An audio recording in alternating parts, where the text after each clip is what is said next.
Right. This is a worn A2000 winch, I believe. The winch control. Looked for a video on how to rebuild this thing. Couldn't find any. I found one, but it was not real clear, so I figured I'd try and help somebody out and make another one that is maybe a little bit better. Anyway, so I'm going to try and go over on how to take this thing apart and put it back together, because what they charge for these things, I think, is 145 bucks. It's better if you can salvage it yourself, make the old one work. But anyways, tools you're going to probably need: needle nose, ring pliers. You're going to need some fine tips on there. This one's just a cheap one I picked up, but you can switch it around with, and 2 C-clamps. Probably a rag. Gotta have your rag with you too, because you're gonna probably need that when you get yours apart.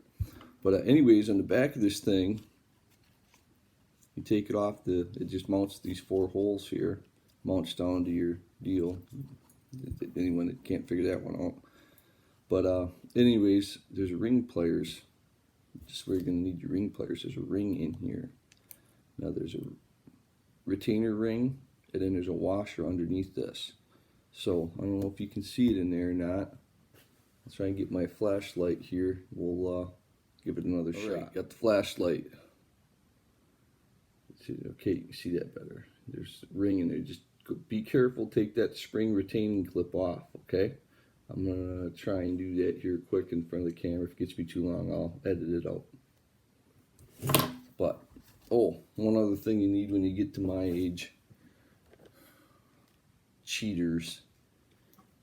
Can't see up this close anymore, so you just get your split ring in there. Now, I have seen in some of my other videos that they have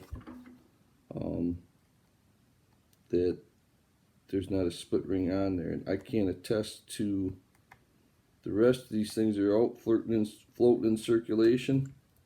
All I can tell you is what this one is, what's on this one. So I took that retainer spring off, okay?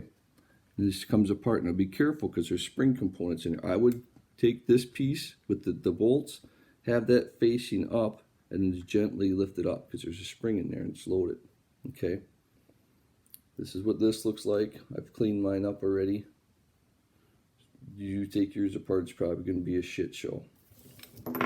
So this is what you got going inside there. There's 4 springs underneath. You can see them in there. You can just lift these copper pieces off of here. I'll get my mitts out of there and try and do that. They just lift off. One of them springs fell over. So what I'm going to do is pick that spring back up and put it in this little home, which is that hole, okay? Now this other spring just sits in there like that, okay? Get it in there so she's sitting flat.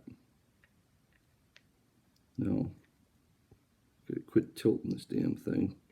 It's jamming me up. So then you put this other piece back in there, just line up the holes. It's got guide holes and stuff on there.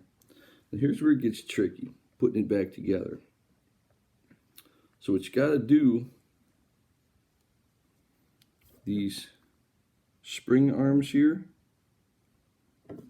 they need to catch on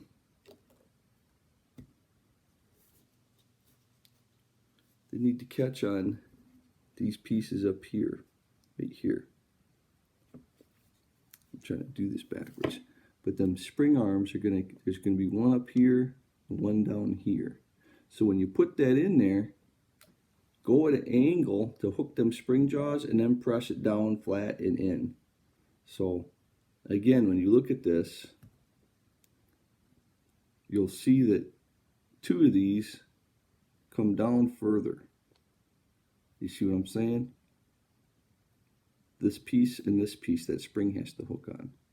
So when you put it in there, get that spring lined up and put this in, kind of hook that, slide it over, and then press it in, and then press it together, and you're going to have to hold that together.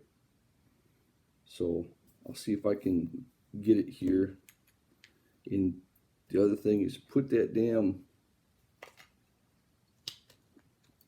retaining pin, or the pin through there. That's going to hold that spring in place. And you got to get this all lined up. Make sure your springs and everything are where they need to be.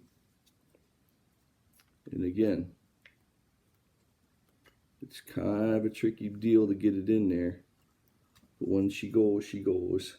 If you don't get it right, you're not going to have that spring tension on there. And that's, see, I got one of the springs tipped over already on me on the other side, because I was fiddling around trying to show camera angle.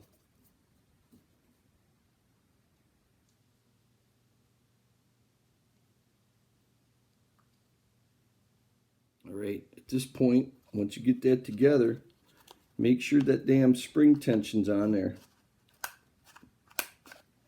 Test it before you put it back together. You got to hold it together with your grip. Okay, at this point, you put the C-clamps on there. Get your damn C-clamps going so you can get that on there. Because you ain't going to be able to hold it with your hands. Maybe you, I guess maybe you are, but if you are, you're better than me. So just get that snug on there with the C-clamp. Holding it tight. Go get the other one on. Don't try and do this with one C-clamp either. I made that mistake yesterday, and man, let me tell you, it was trying my patience. So I broke down, stopped what I was doing, went the extra few steps to get the second C-clamp, even though it's just a cheap plastic thing. Because my other good one is in the storage unit. These C-clamps, I think you can pick them up for $4 or $5 down at Harbor Freight. They're cheap as shit.